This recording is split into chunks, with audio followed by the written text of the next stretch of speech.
rings a bell and a member show to the GMP Morning Show. Featured guests will come and they will blow your mind. The audience will do so in kind. The little vanity mixed with some insanity on the morning show with GMP. Good morning, Portugal, and I'd like to welcome you to another fantastic day. Hey, Gumpers.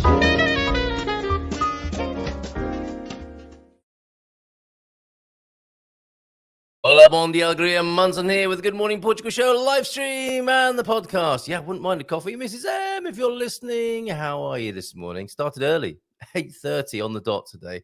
So much to squeeze in. We've got a fantastic show lined up for you this morning as Portugal prepare to face Wales in their their debut match of the Rugby World Cup. So if you're looking to make friends with local and new Portuguese people, friends, in your locality or even in a new town, you could travel to a new town, get into a cafe and sit alongside Portuguese people who I'm sure many of whom will be supporting their national rugby team tomorrow over here in San Martino de Porto. I did a little bit of video, but I haven't uploaded that. See, so much going on this morning. San Martino, we have our triathlon tomorrow, 2 days of it. I don't know why that is. Maybe there's a kind of amateur and professional level entry for tomorrow and Sunday. But the big national focus for sport is on the Rugby World Cup. More about that to follow, and a Portugal quiz question of the day on that subject too. And it's bringing the lads to the yard this morning. We've got Coach Turner, who will do his own reading and sharing of his God Squad tip of the day when he joins us, as will Phil. Phil has some great news. Phil, as you know, has been walking 1 million steps, but that was his first target, and he's gone way beyond that, and I think he might have reached a very significant milestone, which I shall ask him to tell you about when he joins us as well. His ultimate challenge is 1,700,000 steps as he walks around the UK, raising. He's got a target. Well, he's already broken his fundraising target of 1,500.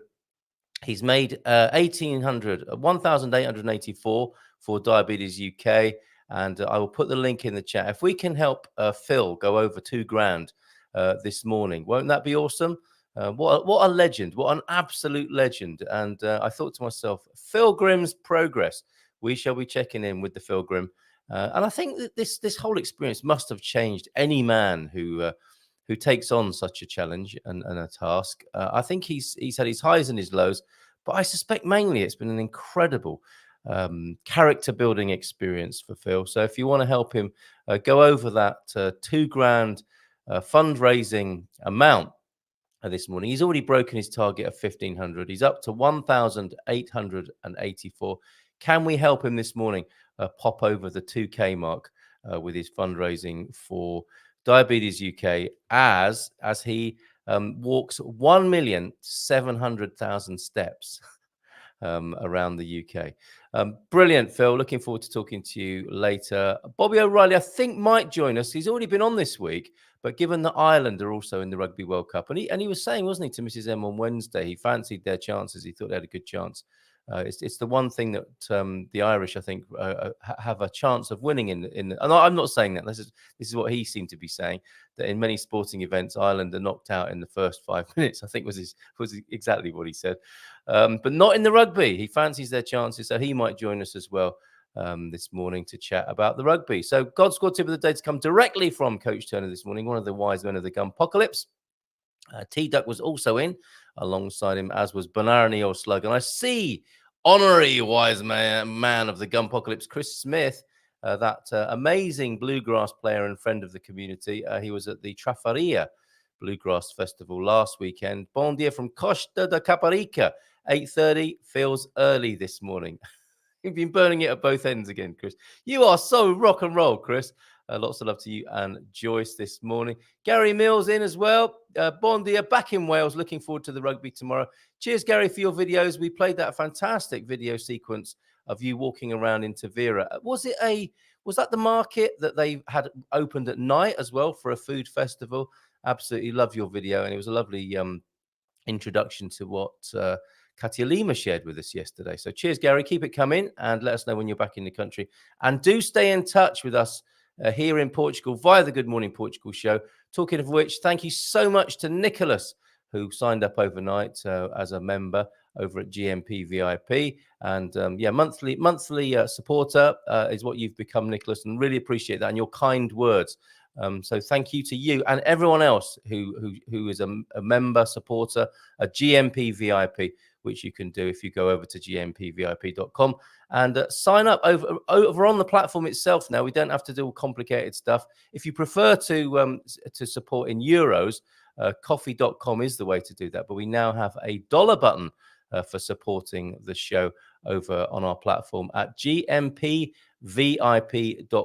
Each and every one of you, very precious to us. It is a crowd-funded effort here. We rely entirely on your contributions, on our sponsors, and those who hire me to do will work for money, like everyone in this world that we live in. So thank you. You GMP VIPs, you supporters, and everyone who supports in their own way. You know, this is a community contributed effort. People, as T-Duck will tell you if you talk to him about this, he's a real inspiration in so many ways. Thank you, T-Duck, for everything you do for the show. And you're introducing me to this idea of time, talent, and treasure. If you can't afford to help the show financially, there are other ways to get involved and share the love with us. So thank you very much to all of you who do that. Edmundo, our friend in the Algarve. Good morning, my friend. Good morning to you. Igualmente, contigo. Tudo bem, Edmundo Viegas? How's it been? How's the season been for you? Are the shoulders getting broader of the Algarve holiday season? I hope you've had a good one this year, Edmundo. Always great to see you popping up in the chat.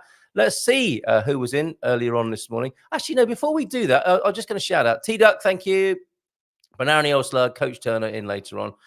We've got Suze as well with a hey from Finland. You get about, don't you, Suze? Good luck with all of your journeying and your progress, your hopscotch progress to Portugal. All the best. Have a lovely weekend in Finland, Suze, and all the best and love to your dear friend over there as well. Let's have a bit before we delve into the comments this morning and do a bit of Cane Sabia and lies we tell our kids, which is a bit of a Friday feature now, isn't it? Before we go there, and deep thoughts as well, and dad jokes, let's have a look at some folkloric dancing. Now, this came in from Victoria. We're still looking at things that came in from last weekend. Traditional Algarvian folklorico dancers performing at Lagoa's 250th anniversary, one of the oldest established dance troupes in Portugal, apparently you're about to see. On September the 9th, it was a municipal festa featuring 34 local artists ranging from fado to rock through to traditional music. Also featured were local artisans and Pig on the Spit, of course, traditional, a celebration of Lagoan identity, culture, and community. This event was just one of many over the year celebrating Lagoa's anniversary. 250 years of Lagoa. And here we are joining in the celebrations now with this wonderful video shared with us by Victoria Benson. Cheers, Victoria. Olha para a porteira encontrei o ano nu. Como foi que ela os beira, como aspecto certo. Com luzes, caramuços, viras com chouriça. Que estes moços hoje em dia não têm força. Não têm força nas canetas, porra. Tudo certo. Os moços hoje em dia só com os pintos de aviário. Não cantam e nem galam. Ah, moços do canal certo. Agora a moça. Primeiro parzinho. As viúvas de Lagoa são bonitas e vestem bem. Por cima são tudo rentas, por baixo nem cuecas têm. Moças marafadas. Certos. Mais um parzinho. Dedé. E a Juliana. Vamos embora. Aguenta a moça, pá. Vês que na moça. Anda lá, dá Liló. Olha que o bombeiro agora faz para apagar o fogo. Certos! Aí está! Zezinho. Aí está. O pequenino veio para aqui. E ela também. Aguenta a moça! Anda lá, Zezé! Certos! Jorginho. That is amazing, isn't it? Phil is backstage already. I think he's going to go and get Lady K and spin her around the living room. Maybe his feet are a bit sore though. If she treads on his corns from his walking effort. And talking of which, Phil, you might be glad to see this. We'll see you in a little while. Thank you, whoever that was, who added another tenner to the target. We might get up to 2K live on the Good Morning Portugal show this morning. Let's help Phil do that. He's already broken his 1,500 target. Whoever that was, thank you very much for that anonymous donation. It's like a radiothon, telethon this morning. This is fantastic. 1,894. So that's gone up since we've been on air. Can we get him over? Can we get another?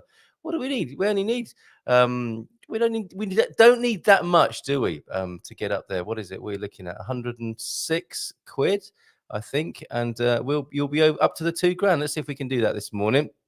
The other Algarve is what Victoria's saying about her video. Thank you so much for sharing that with us. Absolutely beautiful.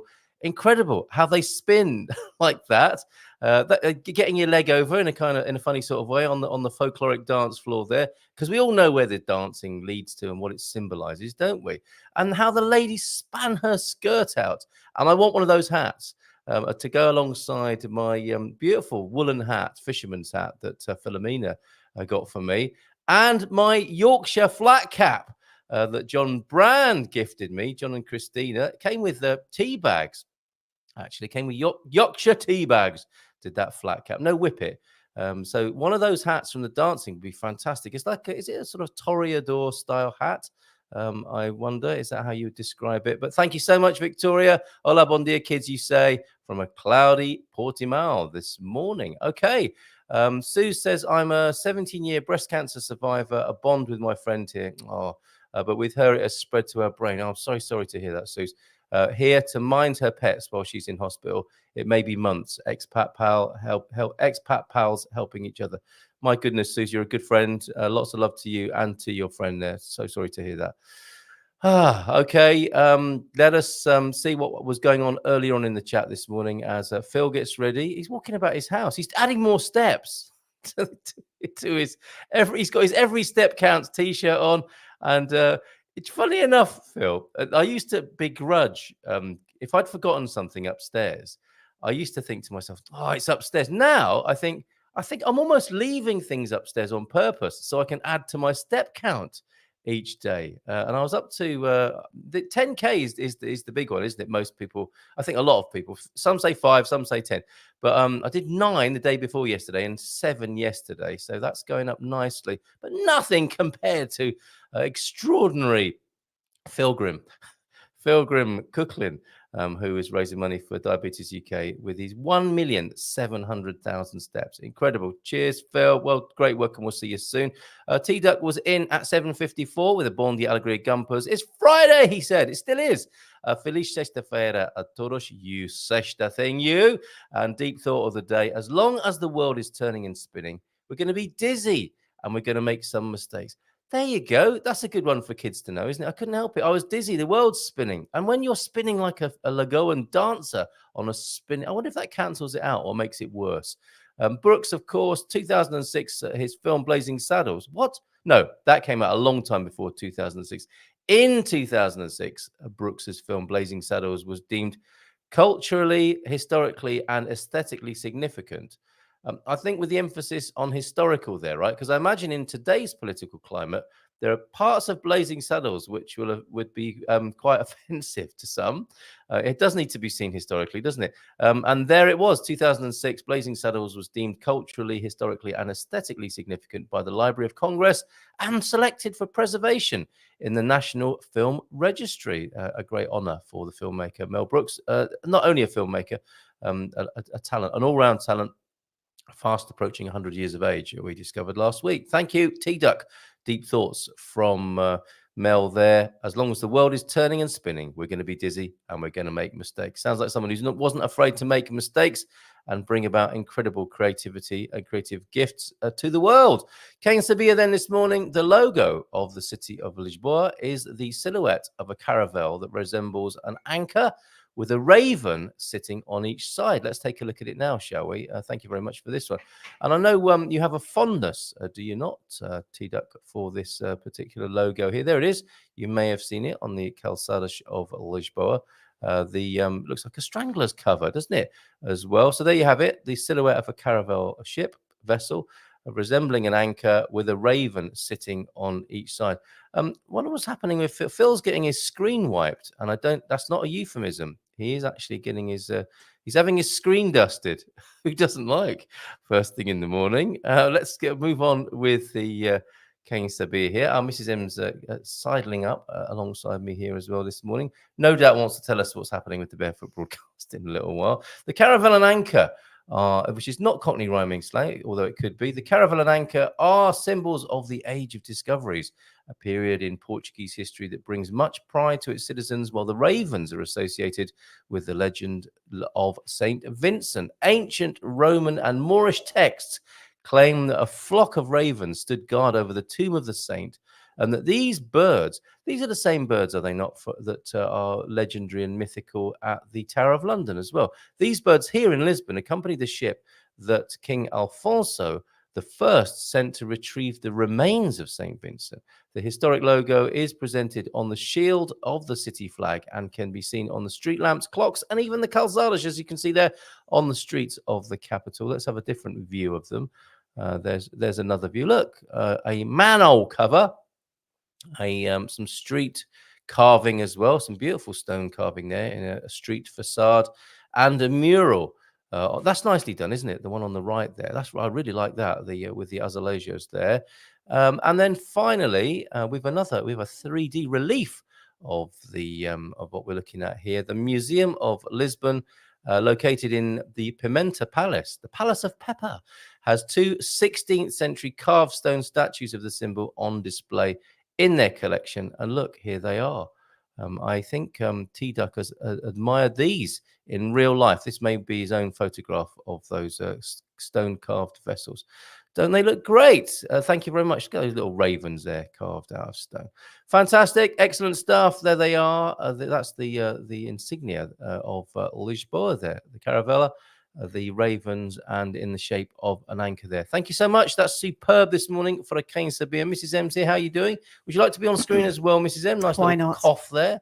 Thank you very much. Let's bring you on before the lads come and join us and talk to us about the chances of a Portuguese victory over Ireland. Who's this?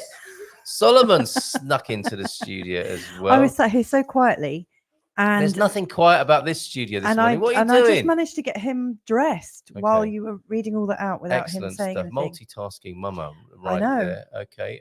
Imagine you've got to make him his Wheatie Bangers or something soon, but not until you told us about the Barefoot broadcast. Actually, that wasn't why I was here. Okay, go on. Why are you here? I was talking. Why are any of us here? That's the sort of thing you talk about on the Barefoot broadcast, isn't it? Yeah, kind of. I wasn't actually going to do I love you too, mate. Thank you for that message. Good lad. I just wanted to come on and be social, actually. I mean, I'll happily tell you about it. That's unusual. Normally these days, it's to plug your show. It's on at 10:05. And what? Ages away. I can't remember the subject today, but it's a good one, and it's got Felix Hyde. But no, I was thinking about integration and nationality. I'm going to take the kids out today, and we're going to be wandering around. And I always just like to check that they know who they are, in case one of them runs off or something. Oh, you've done a kind of an ID check with them? Yeah, just and Did you say show me your papers? No, I It's didn't a do bit anything frightening like for that. a child, isn't it? But our 4-year-old is absolutely convinced that he's American English, and I was trying to. That could be misleading, isn't it? Yeah, if he exactly. tells other I was people that. saying to him, you can't say you're American English because It's not they'll true. be because A, it's not not true.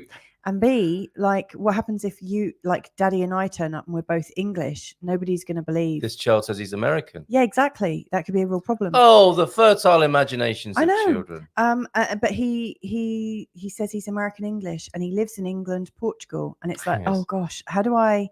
I wonder how many Disabuse him other of that, yeah, I wonder how many other people have these little beings in their lives who have a similar sort of confusion, because as grown-ups, when you move somewhere, oh, you're so kind, because our parents would have just said, stop telling lies. Yeah, and wouldn't they? Smacked us around the you face. called it a little confusion.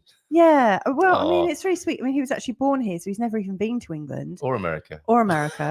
But and he is educated by Americans. Well, he did say, I say tomato, and I was like, yes, but you're still English. Stop it. Immediately. I did play them Louis Armstrong and Ella Fitzgerald, didn't I? Tomato. They were quite amused by that the other day. But yeah, it's a bit of an ongoing thing. And do you think you're going to get that plant planted at the weekend behind you? Yes. Okay, sorry. Carry on. Is that a complaint? Yes. Yeah, so it's an interesting one. And I wonder what people that move over with small children, how they deal with it. Because how they place this is what Simone was talking to us, the third country. The parents are of a country. Yeah. They come to a new country. Yeah.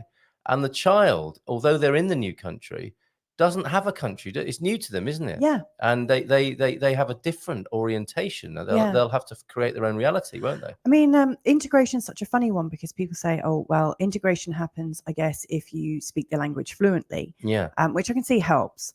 But does that make you integrated? It just means you can speak the language and understand some of what goes on, but not the full entirety of it, because I still think a lot of the nuance comes from growing up within a family that speaks that language fluently. Yes. Though obviously you can really get by. Obviously you can have friends and stuff of that nationality. And obviously, people say, well, if you go to school, you get that integration. Which may or may not be true. I've spoken to lots of people whose children have fully been in education here the whole of their lives, and yet still feel like they're not integrated. And I wonder now if integration's actually a real thing for anyone. Well, yeah. I mean, you and I, we've had conversations about it. I feel more at home in Portugal than I ever did in England. Same here. All my life. And actually, I've never actually. I don't know if I actually value the word integration. I don't know if it's. Do you think it's like a fool's errand or a false promise? It might be. Like you know how people say, "Oh, you must get integrated. You must get integrated. You must be socialized." Well, can we not just change it? Like, just don't be an arsehole. Yeah. How about that? Wherever you go, don't be an arsehole. There we go. We've sorted that out. See, I mean, that's how I think. Yeah. But it's funny, because I think we're actually swimming upstream, because a lot of, when the narrative that most other people live by, I wonder what everyone thinks. Come on, but you're no stranger to swimming against the stream. No, I've never felt like I was ever really part of anything. May I say, though, that the Barefoot Broadcast is a community of such people. Yeah, you might have to rebel. You might have to rebel against your own community at some point when you find yourself feeling really at home and comfortable among the Barefoot Broadcast community. Like, oh my God, all these people seem to be agreeing with me, and they're really nice. I'm not used to this. Well, if everyone's agreeing with me, then I'll feel like I failed. Yes, you will. So you might want to take a look at that and review it from time to time. That's a good point. But yeah, I wonder if, like, these ideas of being integrated, whatever that means, and the idea that you can only be healthy mentally if you have a particular way of seeing things that is matching the collective that you live among. Yeah. I wonder if we'll come to redefine that, because it's actually quite a big thing, I think, as an expat.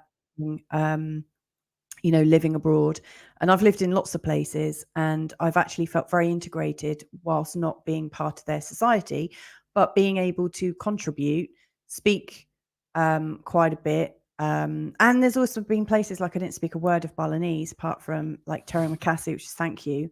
But very good. Like when you go to any place for the first time, you have that beautiful moment that I think is a bit transcendental, where you speak no shared common language or culture, but like you say, you're not an asshole, you know, and you have these full conversations using just body language. And to me, they're even more powerful. Body language can get you in a lot of trouble, though. Think of the first time, like, you go to France and you sit in a pub and you get drunk with people, and you have the best night of your life. I mean, my dad has loads of great stories like that, where he's gone, where he was lucky that they couldn't understand a word he was saying.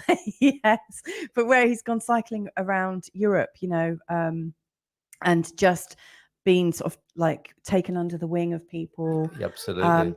I think you're being called away, aren't you? Just so you know, he's not confused. He's 4. Yeah. He is 4. He is definitely. I'm going to use that as well. I'm not confused. I'm 58. Okay. I think you've got to go, haven't you, Mrs. I do, because he's about to. He's all right, about 10 to have o'clock. One of those 4-year-old. Barefoot broadcast. 10. Well, just after 10. 5 minutes past 10 this morning. What's your theme? What's I can't remember. But it's a good one, and I think it's about I don't know, happiness. There you go. Happiness. I just made that up. The greatest gift that I possess. It's with Felix Hyde, who's an amazing individual. Excellent. A lovely young man who has a very unique lovely perspective. Young man. Okay, very good. Good stuff. Cheers, Mrs. M. All right, love you guys. Bye. There she goes.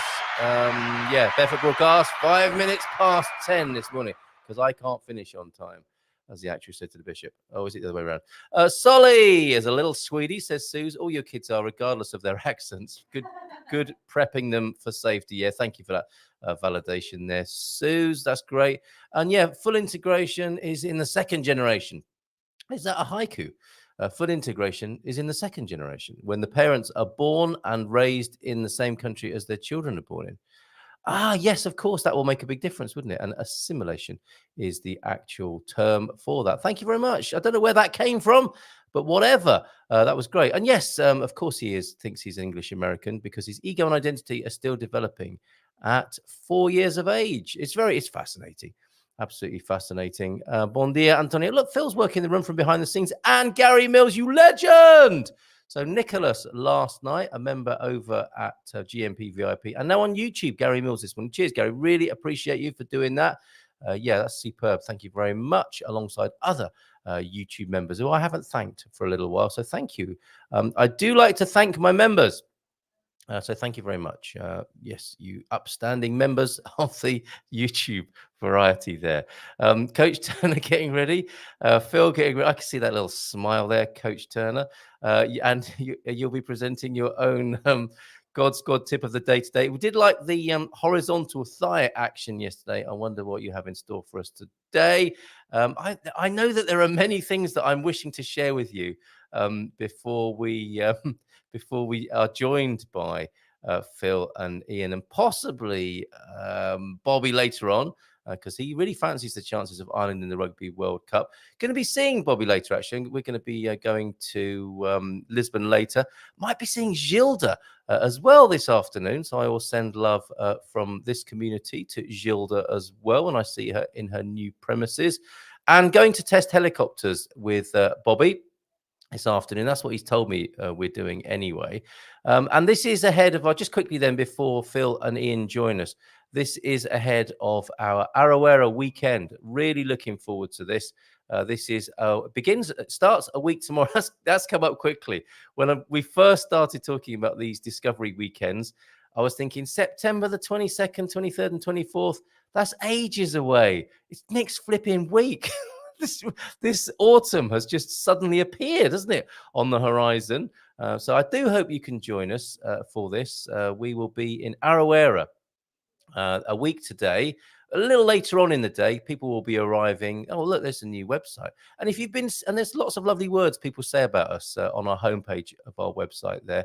And this new image that's making the rounds. If you're reminded that you've seen that with the Portuguese sun and Portuguese blue sky and the colours of the Portuguese flag, the red and the green, and love Portugal, it's us. It's us and part of our new branding. Although I don't like to refer to it as that. I just got carried away and thought, well, I'll make something that shows my love of Portugal and symbolises Portugal. There it is. And on the Discovery Weekend drop-down menu, you can virtually visit Arawera and see some of the things that you might want to partake in at the weekend. It's not a tour. It's not something you book up on and you get into a bus on the Friday night and get off the bus on the Sunday evening.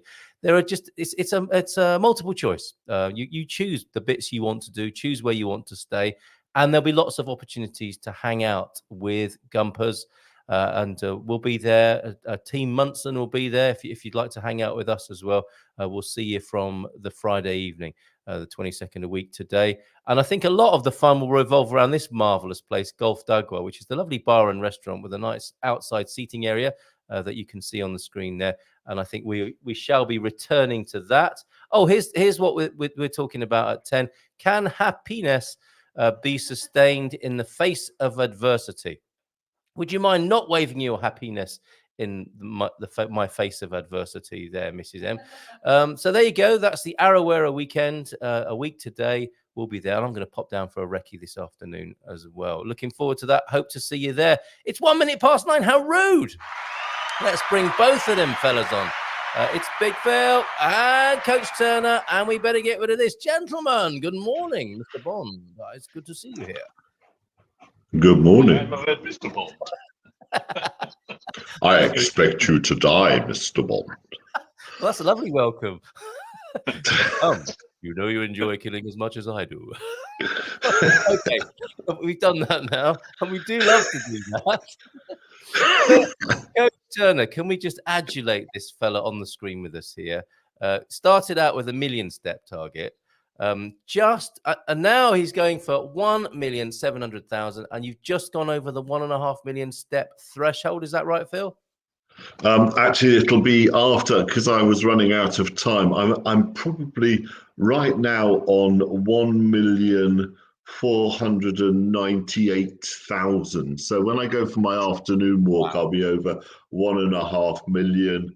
Planning to be at 1.7 million on the 25th of September, so we'll be doing a countdown. It's been a lot of fun.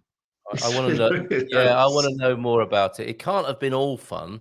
Your dogs must be barking, so to speak, by now. And I saw you. You know, it suddenly occurred to me: Pilgrim's Progress. It is something of a pilgrimage, is it not? I mean, you've been out there, and people go on these long walks, don't they, like the Camino and so on. And in that space, you get to reflect, don't you? You're kind of forced to, in a way. Has that happened for you? Oh, very much so. Because you spend if you turn off your phone and just walk, yes, yeah, just have earbuds out and not be listening to podcasts. Some days I want to listen to a podcast or two. Some days I just want to walk and internalize and just think and let my mind drift, and it's fantastic for that. I've come up with a lot of great ideas doing this, and I've written some of them down so I don't forget them. But for when I stop, it's the mental aspect is probably even greater than the physical. Yes, taking on a challenge. Yeah. And do you feel like you've grown in that way as well? Because what I'm learning about doing, it's nothing compared to what you're doing there, but in taking myself on a physical level, which I've not really done very much in my life. There's that moment, isn't there? I don't really feel like it. And I think to myself, I wonder how much of my life I've wasted or opportunities I've missed by having that as my first reaction and listening to it. Like, I don't really feel like it. And it feels like in this process, I've got better at saying, oh, shut up. Doesn't matter if you feel like it or not. And you must have had to face this most days in the last few months, Phil. Like, oh my God, I've got to do thousands of steps again. And you've got over yourself, haven't you, and done it. Is that been a breakthrough? Oh, very much so. I mean, particularly when Kimberly's been going into London and she's had to leave by 7. So I like to have 12 to 14,000 steps on before she leaves, which meant I was getting up at 5. And sometimes the alarm goes off at 5 and you think, really today? I'm a little bit ahead. Shall I just take a day off? Yes. But I know if I do that, it's such a, for somebody with and it comes down to personality traits, doesn't it? Yeah. For somebody of my personality traits, I can become very obsessive about stuff. So, I took up poker at 40, became very obsessive, and found myself 6 years later sitting at a table at the main event of the World Series of Poker in Las Vegas. So I have that kind of gene. I have that thought process, and it's almost my struggles around food are similar. Is that I don't just want a club biscuit, orange club biscuit. I want the packet. It can be both used for good or bad, and you have to make that conscious choice. Yeah. And lying in bed is that conscious choice, isn't it? Go for it. It is. Yeah. And I was thinking. Go I on, had Coach. a friend who was a member of our running club, and he had taken up ultra running. And I mean serious ultra running. He did Death Valley, he did the Marathon des Sables, and he also did Deca Ironman. So that's 10 Ironmen in 10 days. So he was completely obsessed. Oh, thanks for that. I just muted Phil there. Phil's got, I don't know. Have you just found a dog poo bag in your pocket there, Phil? Sorry, no, the dog treats. I'm bribing them to stay quiet. Okay, very good, excellent work. I wondered what was in the bag there. That dog poo is yellow, clear of food. Yeah, don't get those mixed up. A 10 Ironmen. 10 Ironmen in 10 days. So it's only about three or four people in the world that have done that. So he is obsessed. He's one of them. He's obsessive to the extreme. But he took up running because he had given up smoking and drinking, and he was an alcoholic and smoked like 40 a day. So he is obsessive to the extreme, and it's his personality. He's now rather older, and I think gradually as you get older, your obsessions begin to temper a little. But he is a case of being an extreme obsessive. But he took up something that would keep him healthy. Well, I'm not so sure about doing the extreme stuff, but I mean, that could go to another a different level of extreme there. But it's so interesting, isn't it, that this is about personality? Because with that phenomenon I described of, perhaps robbing myself by saying I don't really feel like it, and making that okay, thinking of sort of missed opportunities, I really began to understand what overachievement and underachievement is. You know how people have that sort of personality classification. Oh, he's an overachiever. They're a bit of an underachiever. And we, it's very judgmental. It can be harsh. It can be unhelpful, but it can be really helpful too, can't it? I think to see that, and this is a sense I got. I err on the side of underachievement. I think in that, well, I don't really feel like it. I don't think I'll do it. And I don't push myself. You're an underachiever by nature, then, like me. I think so. I put stuff off and don't do it.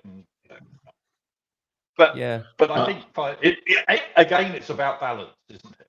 It's always it about is, for balance. sure. It's finding. It's managing to do enough to get by. And seeing what your tendencies are and your personality, and making an adjustment, because I don't think I'm never going to be a 10 Ironman decathlete. I don't want to do that, but I'm seeing so much benefit in the incremental change that I have achieved, and I'm really pleased with it. And that is such a joy. That's the joy of this, isn't it? Well, overcoming the difficulty comes when you begin not to see those improvements, because the motivation becomes more difficult then. Okay. And you maybe have to find a different sort of motivation. Because which you of can course make you've done. big advances with your health and fitness quite quickly. That, in case you're wondering, I think Phil, growling. What Phil's achieved is incredible. It is incredible. It is incredible. And I'm putting the link in. It can also become a habit. It could. Go on. Say more. We've got a strange connection with you this morning, Ian. It is a little bit. The sound quality is a little bit strange, and there might be a little bit of a lag this morning. Yeah, sorry about that. That's all right. Not sure what I can do. Not sure what I can do about it. No, stay where you are. Let's just be aware of it. The link for supporting Phil and to get him over this $2,000 mark. Thank you so much to whoever that was who was straight in there. earlier on, supporting Phil for Diabetes UK as he makes his way towards 1,700,000 steps. Go for it if you don't mind. Give him a little bit of a boost, that motivation boost that, as you say, Coach Tenner, can come from all sorts of directions. And I'm sure being supported in this way is a great motivation for Phil.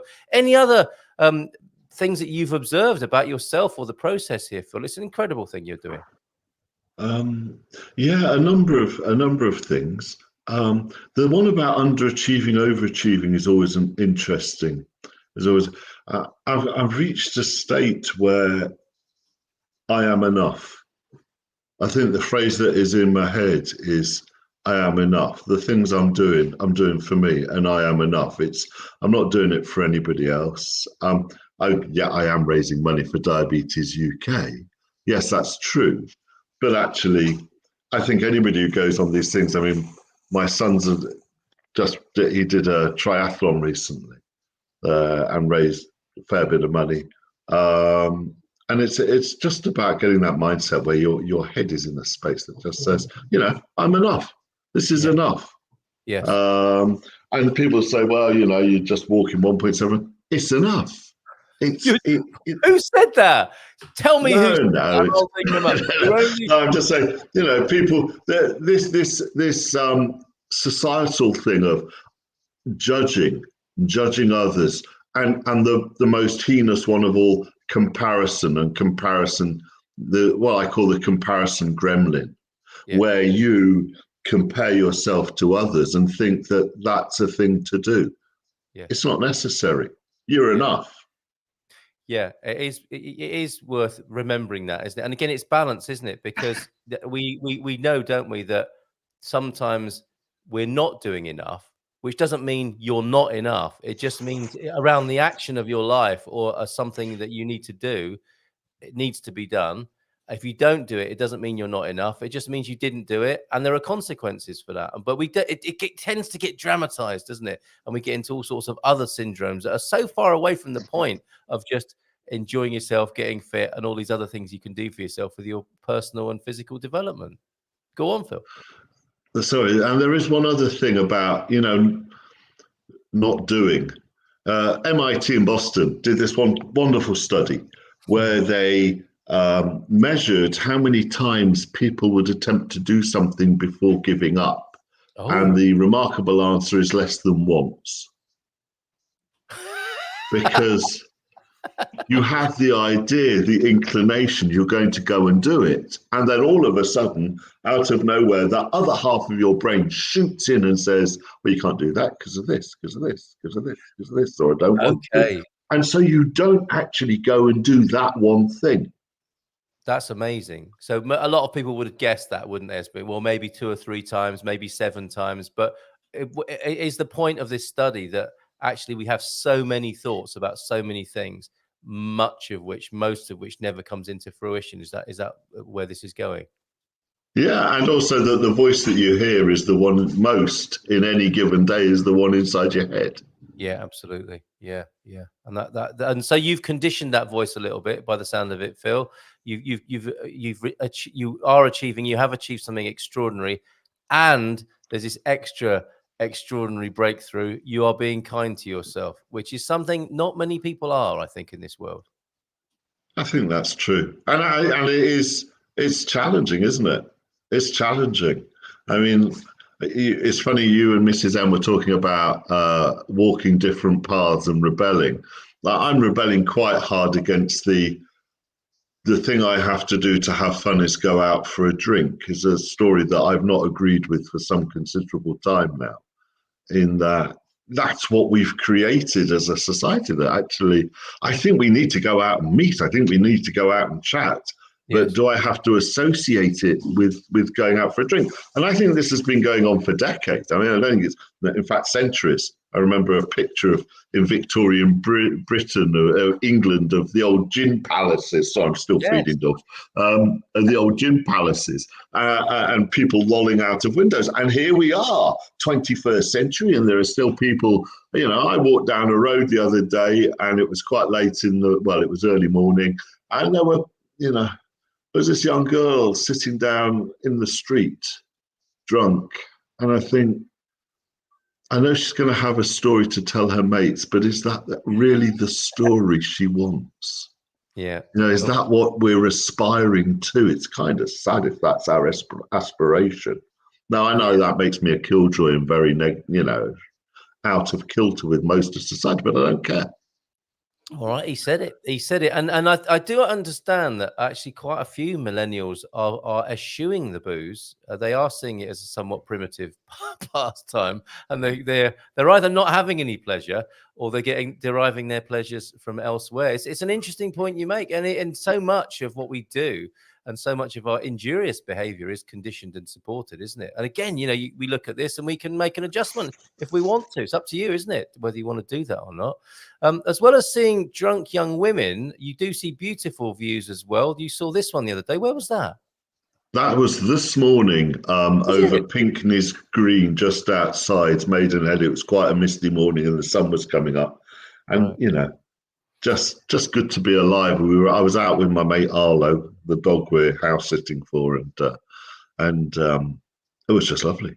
Just beautiful. Amazing. You sounded like Shakespeare for a moment there, talking about Pinkney's Head near Maidenhead. Is that what you said? What was it?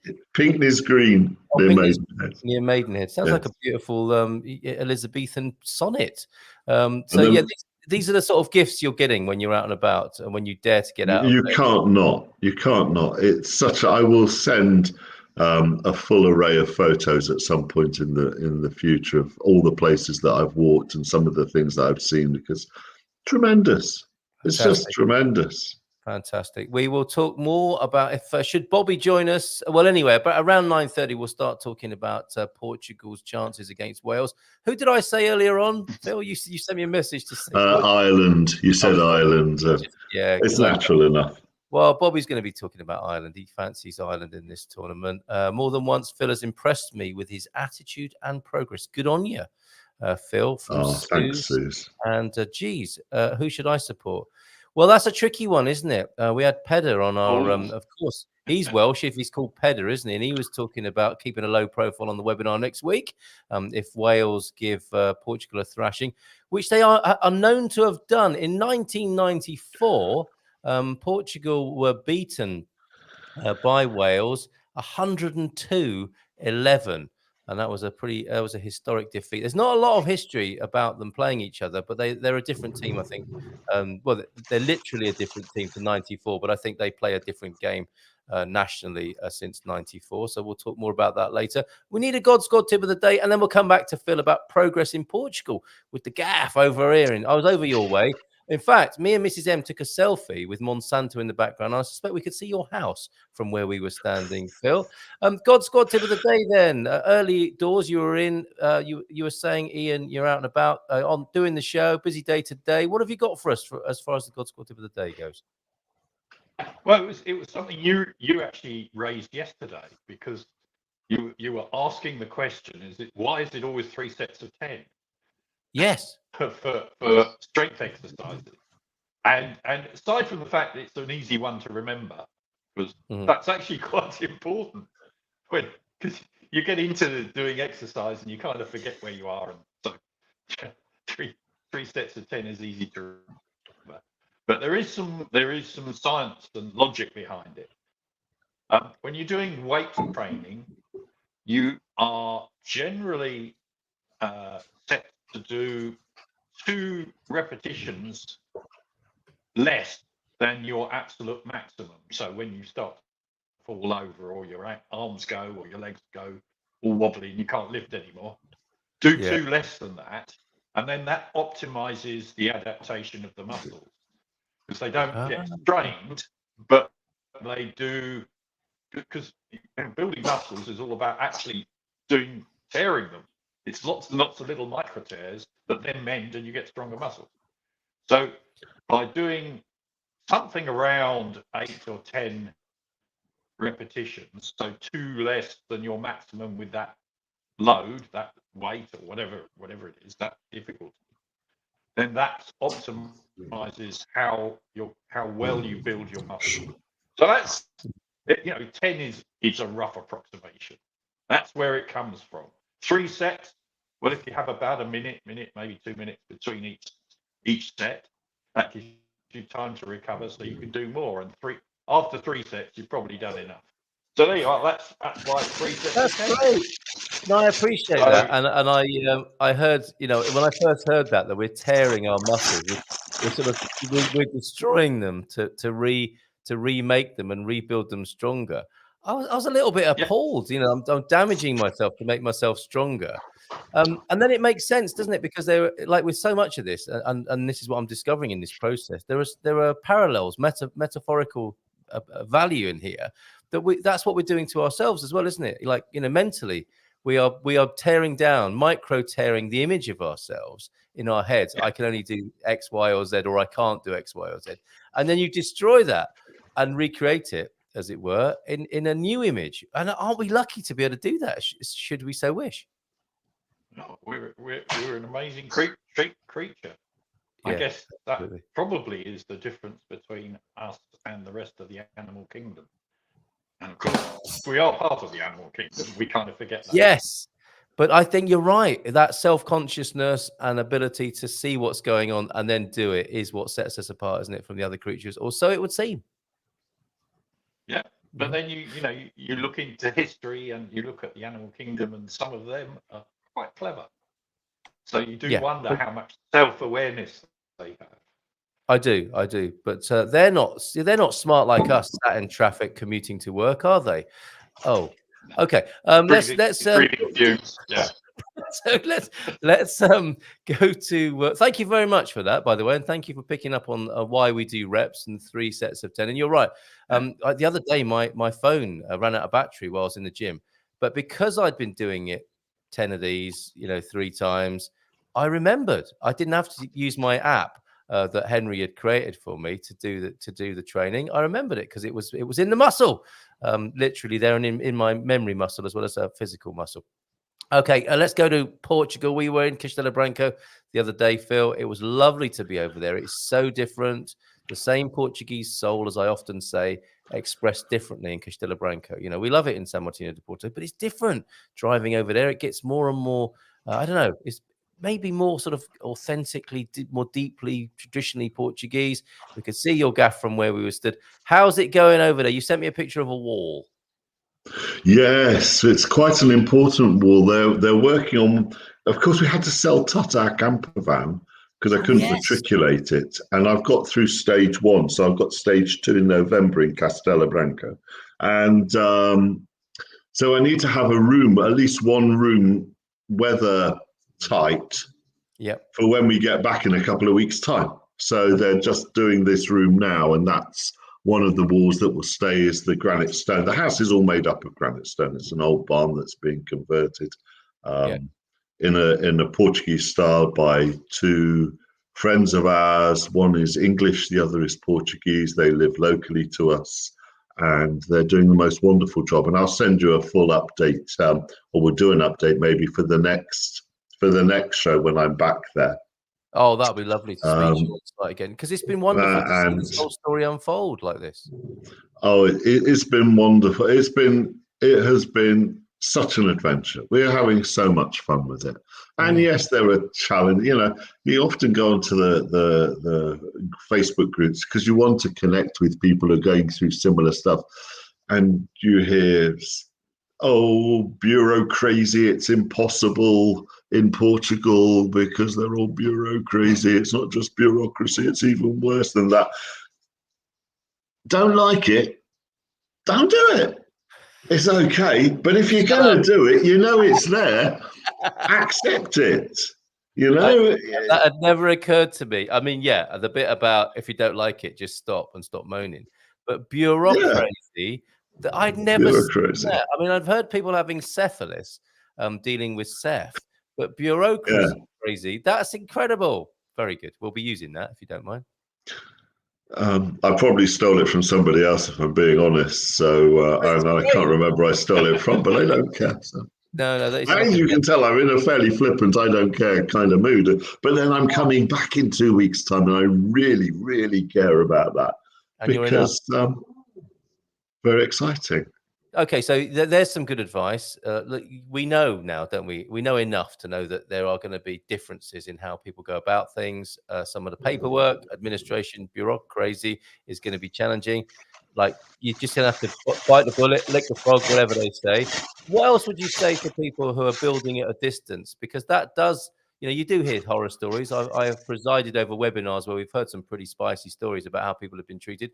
What's your approach? I think we've got an idea about what your approach might be to this, Phil, to stay positive and to approach it in a positive way.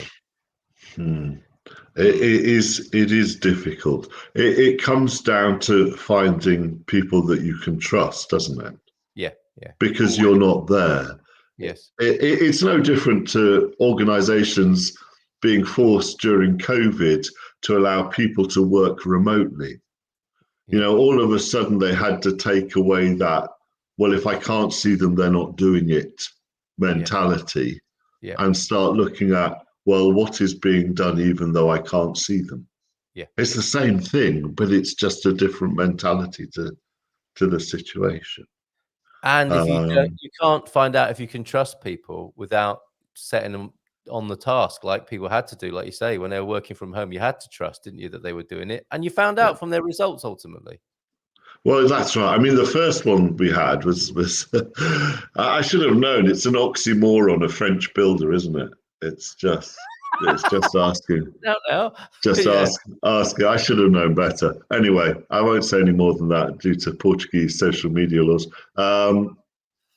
But he wasn't right. And so what you have to do in that situation is say, okay, no good. What you can also do is have somebody, a friend locally, who can pop in every now and again and see what's going on. If you're that way inclined. I'm personally not that way inclined. It's going kind of to budget.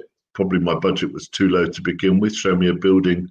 I'm sure Bobby's got an opinion on this. Show me a building project that runs to budget, and I'll show you one that's probably not stretching enough. But no, it's been a fantastic experience, and we wanted it doing a certain way, and so we waited for the right people. They're now working on it. I'm hopeful by the summer that most of our work will be done, and that Casa Bow will be open, which is the name of our house, which stands for Come Again Soon and Bring Others. Bow was also my dad's nickname for my mum. So Casa Bow kind of made sense on all sorts of levels. It does. Gives me a nice warm glow. That Casa Bow gives me a nice warm glow, and that this looks like the centerpiece of at the moment, around which you'll be sheltering and warming yourselves, and it's coming along beautifully. So glad to hear that, and glad to hear as well that you'll be supplying some more pictures of the Pilgrim's progress, not just the steps that he's doing of 1,700,000 steps, but the steps towards these are the steps towards Portugal as well, in a way, aren't they? And how's the bag smell? How's a doggy treat? The bags smell like dog food. I can't understand why. No, funny that. Yes, you'll be chronicling for us, and we'll have a bit more of a deeper look when it's all coming together about how you've gone from listening to the Good Morning Portugal podcast, walking the dog back in those days. Oh wow! Or during mid-pandemic, and now the proud owner of a plot that's coming on beautifully in Portugal. What a lovely story to tell. And that's meant, as you mentioned earlier on, giving up the camper van. How's that been for you, giving up Tut? It was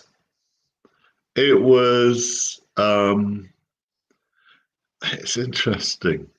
I kind of moved on to the next thing. So on the one hand, I'm very excited about what's coming, but there was a sense of loss, of letting go, of an ending when I saw the van drive off into the distance when we sold it. I think we'll get another one, but maybe in a few years' time.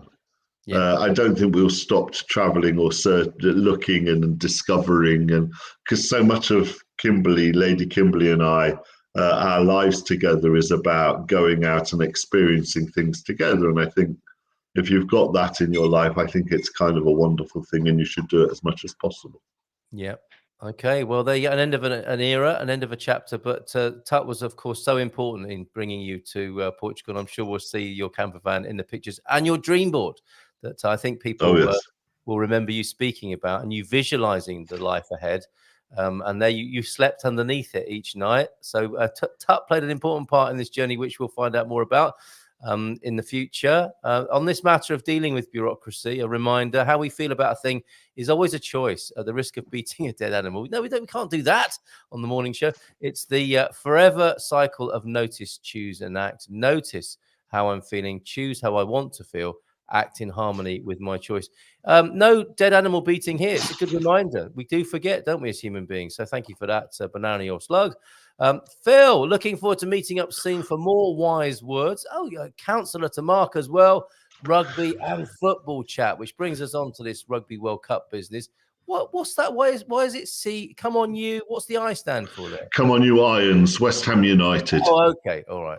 Fellow West Ham United fan, and we're having a lot of fun at the start of the season, right up until Saturday when we play Manchester City, and it's probably going to be slightly more challenging than it has been so far. And why was Ian shaking his head at that point? He probably supports somebody else. Oh, there you go. Right there. Okay. Smash that like button, says T Duck. So let's have a look then at this. Let me just change. Another quick look at Phil's fundraiser here. Come on, folks. Let's see if we can get him at least over 1,900. He smashed his 1,500 target. And thanks to a contribution from A Gumper, he's up to 1,894. Let's see if we can at least get over 1,900.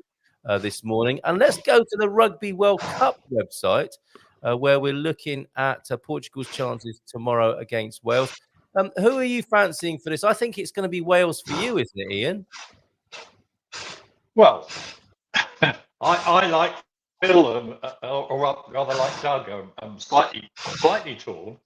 I'd love to see Portugal do well and perform well. They're not going to win. But I'd love to see them actually play well, and if they scored a try, it'd be fantastic. But Wales will win. They're a pretty good side. They're not going to win the World Cup, but they're a pretty good side. Okay, and you're saying about Portugal that if they score a try, it will be good. I mean, is it that bad that they're barely? If they score a try, that's going to be a good outcome? Yeah, absolutely. Okay, absolutely. It'd be fantastic, and they would celebrate. You know, we've seen Italy in the Six Nations since it became the Six Nations, and the first few years, if they scored a try against anybody, it was fantastic. And I love it when Italy play well. And occasionally, once every 2 or 3 years, they might win a match. So Portugal is there. They're improving. I mean, they beat Georgia, and Georgia are a fair old side. So, so I think they'll play okay. They'll play well. Hopefully, if they score a try, it's brilliant. But Wales will win by probably 20 points. And not this massive defeat when they met before in '94. Pays de Gales, which is what you'll need to know. That's what Wales are known as in Portugal. Pays de Gales, the country of the Gauls. Isn't that a great name? It was 102. They were thrashed 102-11. And I noticed you chose your words correctly. So for people who want to find out a little bit about rugby, it's a little bit different to British football. When I asked you privately about Portugal's chances against Wales, I think you said, I trust they will give a good account of themselves. As in, they'll play well. And that's a really nice turn of phrase. If it was football, it's like, they'll give them a bloody thrashing. It's a different approach in rugby, isn't it? A game for hooligans played by gentlemen. Yes, there you go. So the distinction there. Yeah, that is it. I mean, it's so true. Over the years, having played, and I'm sure it's the same for Phil. It is a very different atmosphere when you get into the bar afterwards. You're all friends. Yes, it's. I actually, I stopped playing when I was 33, so that's 33 years ago, a long while ago, and I miss it every day. Wow, that's so powerful. Okay, well, it's the social side that I miss, really. Totally get it. Totally get it. And I think a little bit of drinking was involved, wasn't it, in that? They're in Pool C, and they're there with Georgia. as you mentioned before. In a friendly match, they beat the United States. I think that was a couple of weeks ago. And that was 46-20. They beat the USA by. And the USA are no mugs either. No. And we've got there in the group Australia, Wales, Fiji, Portugal, and Georgia. Who do you fancy, Phil? And do you think Portugal will get through from Pool C to go, or will they be knocked out at that stage, do you think? And Bobby O'Reilly is limbering out. I just can't see him at the moment. Bobby, send us a message if you're able to join us. But Phil, who do you fancy in this? And will Portugal win tomorrow? Portugal are unlikely to win tomorrow. I mean, the bookies have Wales as 31-point favourites. Okay. So it is hugely unlikely that they will win tomorrow.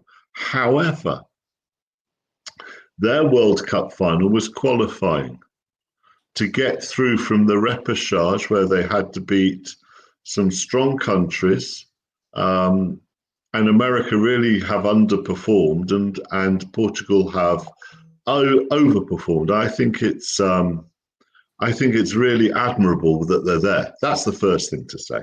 The second thing to say is Wales will be playing with a team of professional players. They make their living from playing rugby. 90% of the Portuguese team are amateur.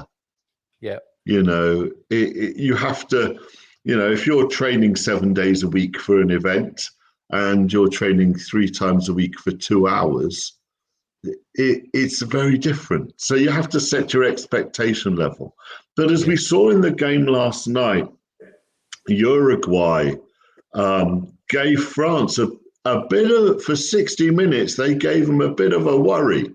So it's not inconceivable when these well-established countries play their second and third string players that there may be a game on. But I can't, if they get within the 31 points, I see that as a moral victory because they'll have done well. They'll have done really well. A very thoughtful analysis. Thank you very much. Big round of applause for Bobby O'Reilly, who joins us now. Hey, Bobby. Morning, guys. Morning, Bobby. And I think, Bobby, you are nodding along to Phil's analysis there. What do you think of Portugal's chances tomorrow against Wales? Good morning to you. Good morning. If they, as you said, if they score a try, it'll be great. To be honest with you, right? Yeah, and it will, and that's what people will be looking for. Is like, you know, maybe they might steal a couple of points from a penalty kick or something like that, but getting a try would be unbelievably fantastic for them. And I think they'll have everybody else will be rooting for, including the Welsh, that they would actually get a try, I think, as well, to be honest. But it's like what Phil was saying as well about even last night, Uruguay. I actually was out last night, but I came home and watched it after the game, or after being out, I watched the game, and I was expecting them to be trashed.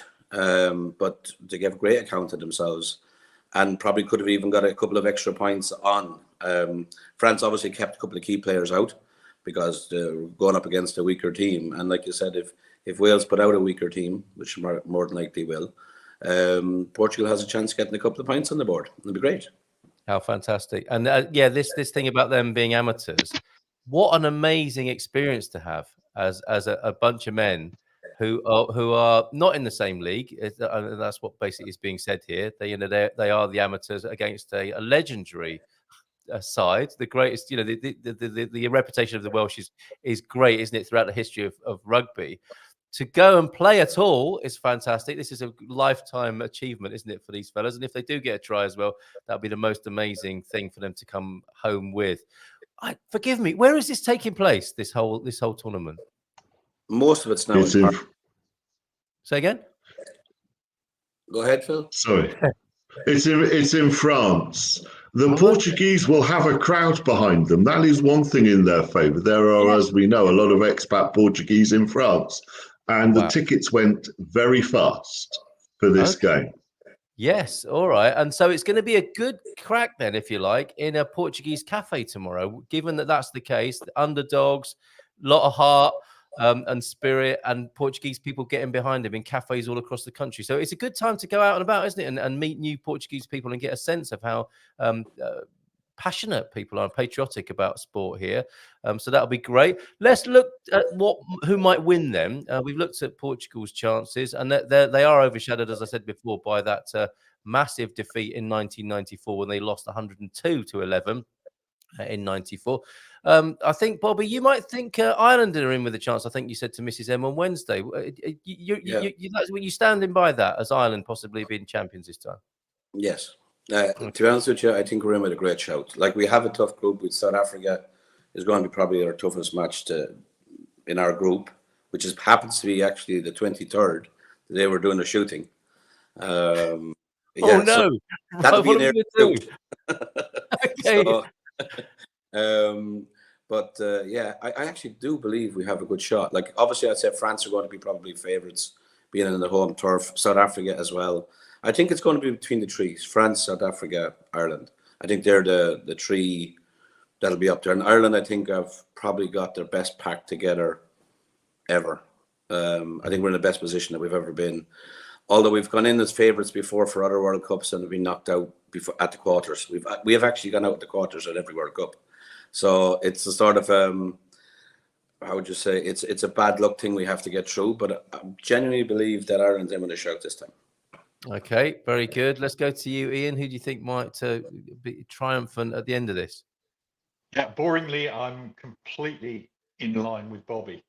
I can't see beyond Ireland, France, and South Africa. Okay. France is so exciting when they're playing well. Yeah, but they always have been. Going back in history, they've always been a side that if they turn up, they'll play fantastic rugby. Yeah, they occasionally don't turn up, but this mob have been coached really, really well, especially in defence, which is the difference. And I think they stand a good chance. I mean, they destroyed the All Blacks, which is unheard of. So, they're good. South Africa also destroyed the All Blacks a little while ago.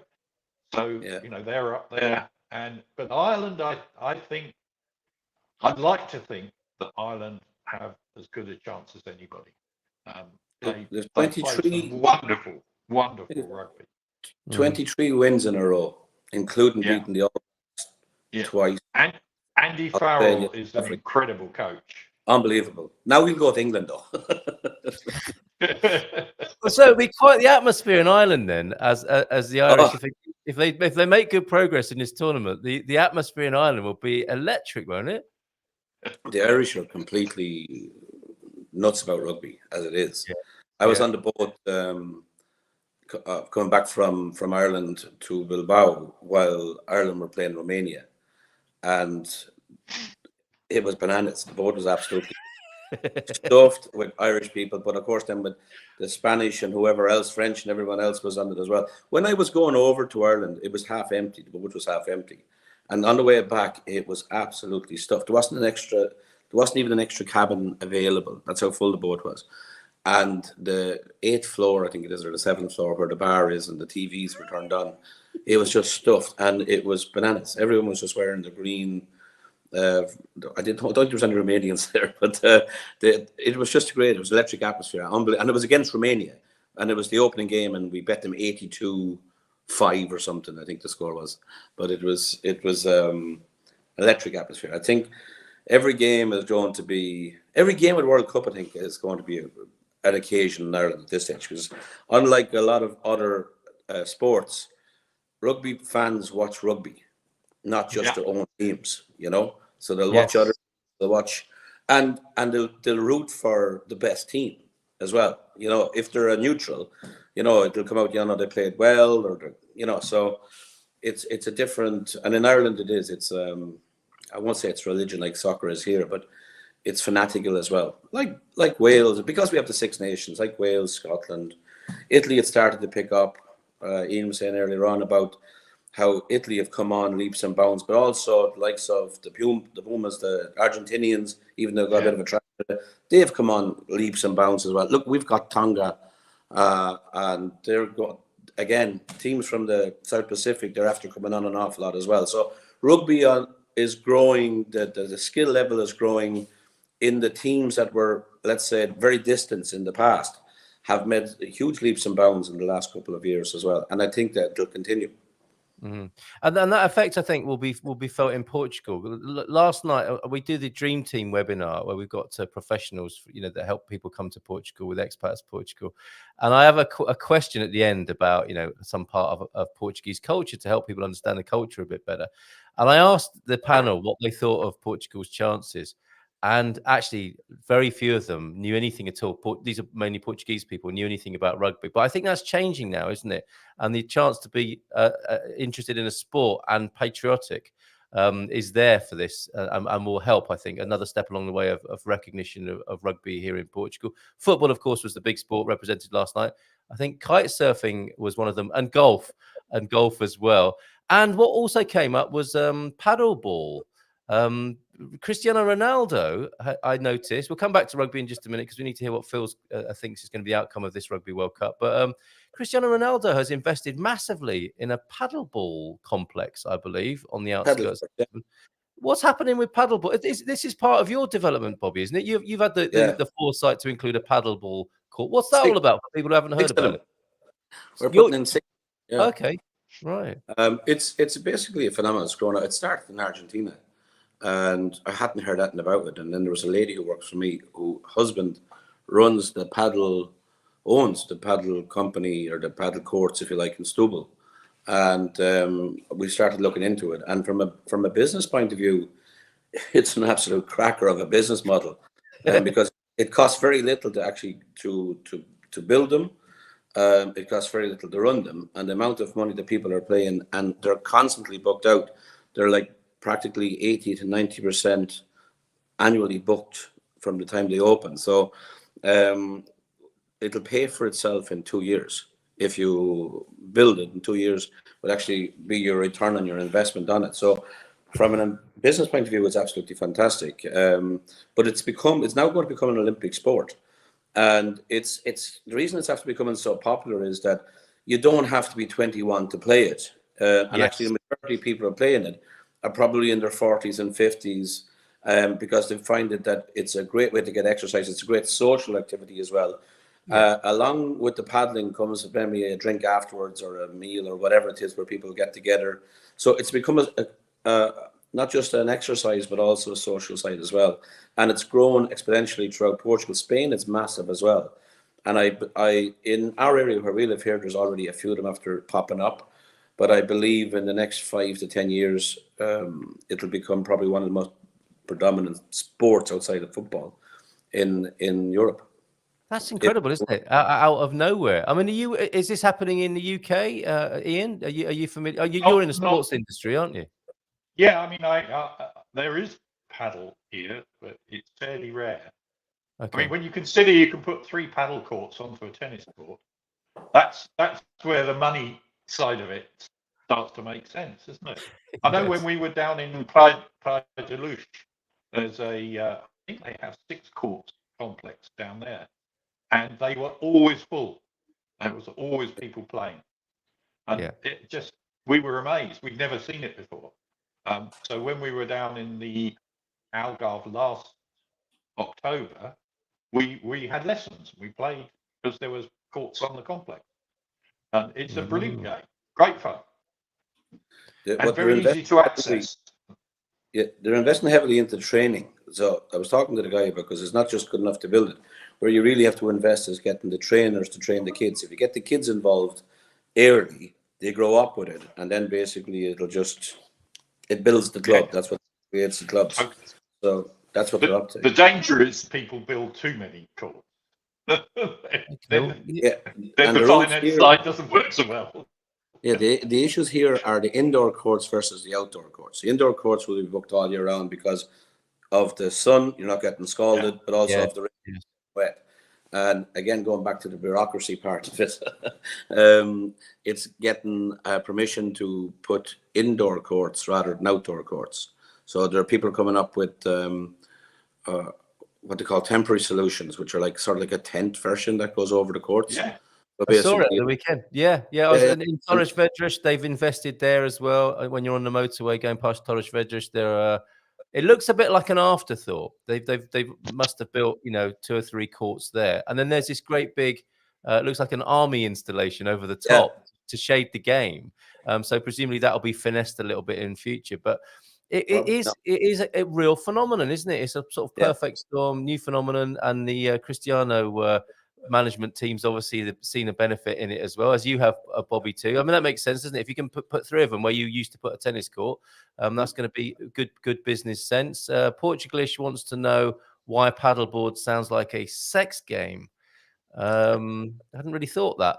You might be on your own with that, Portugalish. I'm not sure with that. Well, yes. Paddleboard is replacing. Now no one can unthink that. Thank you, Portugalish. Paddleboard. Well, there's pickleball as well, isn't there? Which does that sound more or less like a sex game? I don't know, but that's the Cinderella game to paddleboard, I think, isn't it? Pickleball fans, want it to be as popular as paddleball. I don't know who's going to win that battle. I suspect paddleboard. That Pete is saying is going to be replaced bowls and squash as a game most likely to be next to a mortuary. Okay. Yeah, lovely. Carl, what's this? Why worry about paddleboard when you can play shove halfpenny or even better, competitive window licking? Okay, Pete, thank you for your contribution this morning. Just because that's popular in Castelo Branco doesn't mean it'll catch on around the rest of the country. Not a fan of this is Portuguese Katia Lima, not a fan of competitive sports in general. And when she popped in earlier on, it's like, oh, wrong time to pop in. We're talking about rugby. Looks like I chose the wrong day to be here. No, we'd love to hear your thoughts on it, but it just seems it's not that popular among Portuguese people yet. Okay, let's get back to that rugby then. And we didn't hear thank you, gents, for your views on paddleboard there. And now, let's conclude with rugby and some dad jokes and a Portugal quiz question of the day around rugby. Phil, what were you going to add to what Bobby and Ian were saying about who's going to be winning this Rugby World Cup? Well, I think it's look, what they said is absolutely right. Ireland, France, South Africa. I like South Africa. I like South Africa because they're just more brutal. And, you don't have to love the game. You don't have to know sport. You can just love the brutality. And they squeezed the life out of a very good Scotland team last weekend. Also, on the South African front, Andre Pollard is on the replacements bench for Leicester this weekend. Do not be surprised if he's then flown from that game out to France to play for South Africa in the knockout stages. It would not surprise me if they lose one of their players to a mysterious illness and that Andre Pollard is called out as a replacement. For Ireland, I fear for Ireland that only in so much as Johnny Sexton's wrist still looks as though it might be a bit suspect. I like the Irish a lot. It would be a great crack if they were to win it. But it's going to be fascinating for those that love the sports stuff. It's a fascinating time for us. For those that don't get it, I get it that you don't get it. It's okay. However, if you don't get it. Yeah, if you don't get it and you want to make Portuguese friends, go to a bar tomorrow and watch the game with Portuguese people. You'll have a great time. Pete adding, Bom dia, alegria. New Zealand are a shadow of their former selves. That's his commentary on this. The convicts are always dangerous, but as they're known, I quite fancy Ireland or England even to take it. No one's mentioned England so far, have they? And another comment from Pete, never discount the underdog. Look at the Greek win in the Euros. Is that Eurovision, Pete, or the Euros? And Iceland... Okay, and Iceland beating England. My favourite, Puerto Rico beating Scotland. You never. Is this an underdog competition though? Is that possible? Does that happen in rugby?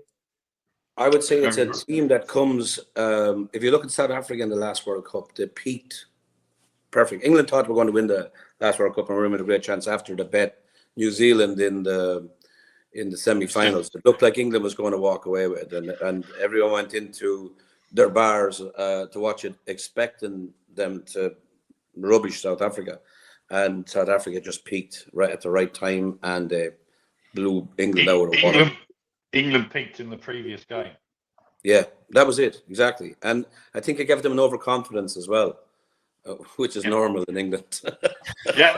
Yeah, I agree completely. Oh, don't do the arrogant English meme. It doesn't work, Bobby. It doesn't work. It does appear to be true. We're not arrogant. We're just hated by everybody, and I understand. It's not a problem. This is what you were talking about on Wednesday, wasn't it? The great reception of the Irish around the world. And you mentioned on the boat, the bar was packed full of Irish people. The bar seems to be always packed with Irish people on boats, doesn't it? There's nowhere else to go. Every bar is always packed with Irish people. That's true. However, the English as about as popular as a fart in a spacesuit. There we go. Let's not dwell on that.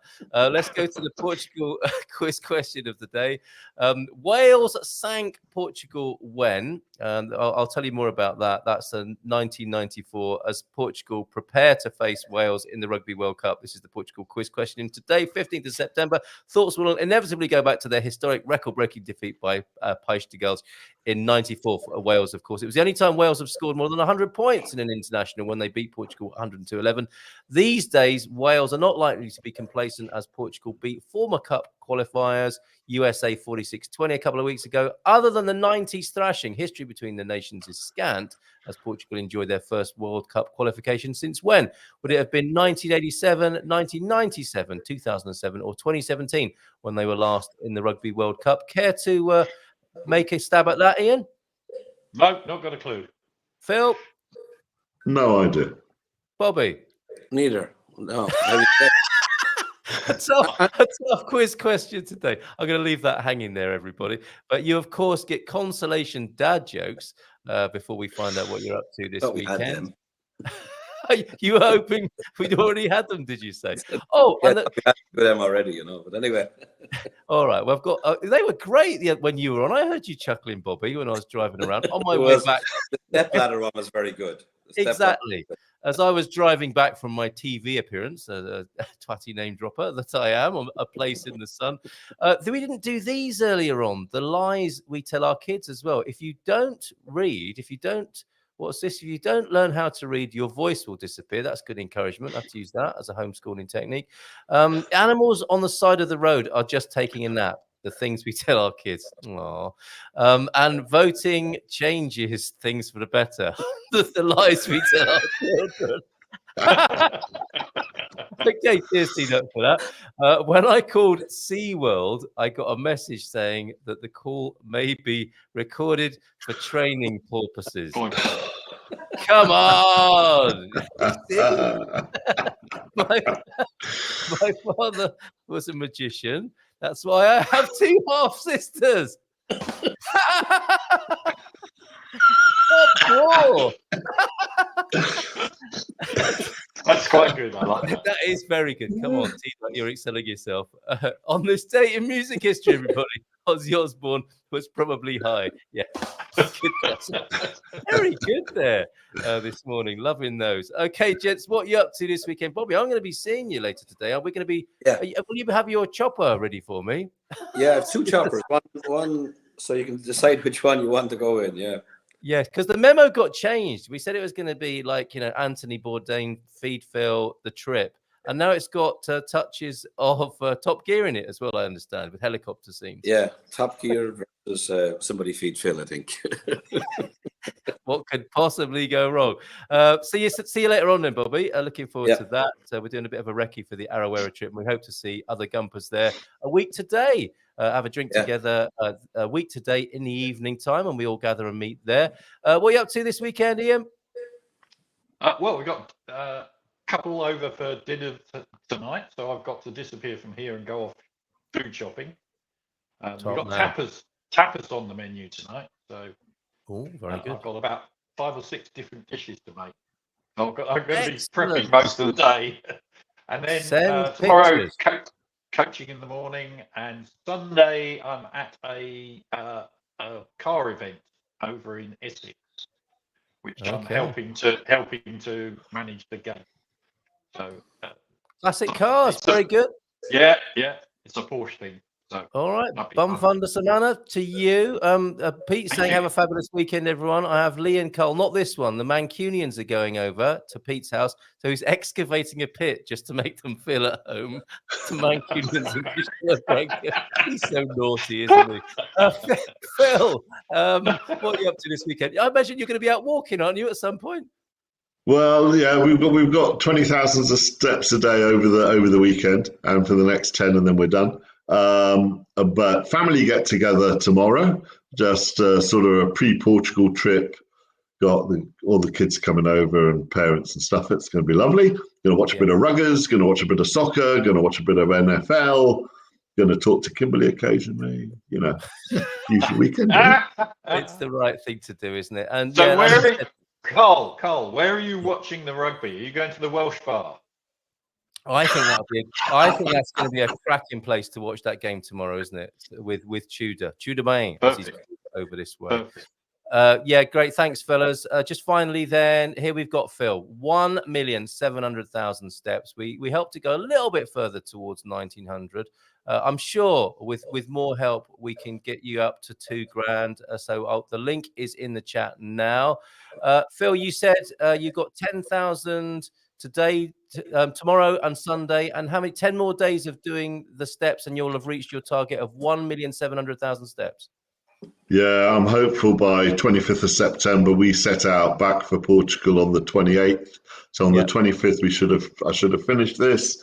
I've already researched on Ian's advice that finding the replacement to ensure that I keep some physical activity going. There will be steps on most days, but there'll also be some band work and some body, just using my body weight, and there's plenty of it to keep myself fit. And we're just very excited. 20,000 a day, 1.7 million. It's a massive number, but 20,000 a day, it doesn't seem so bad. And you break it down to 2 walks of 10,000. It's for having the time. I'm very blessed. I have time. It's those baby steps you talk about. You're absolutely amazing, Phil. Good luck with that, and we're looking forward to seeing you on this side of the water again soon. Great job, gentlemen. Bon fin semana. Have a great weekend. Thank you so much for being here, Bobby, Phil, and Coach Turner, Ian Turner, and all the lovely Gumpers. Take care and bye for now. Ciao, ciao.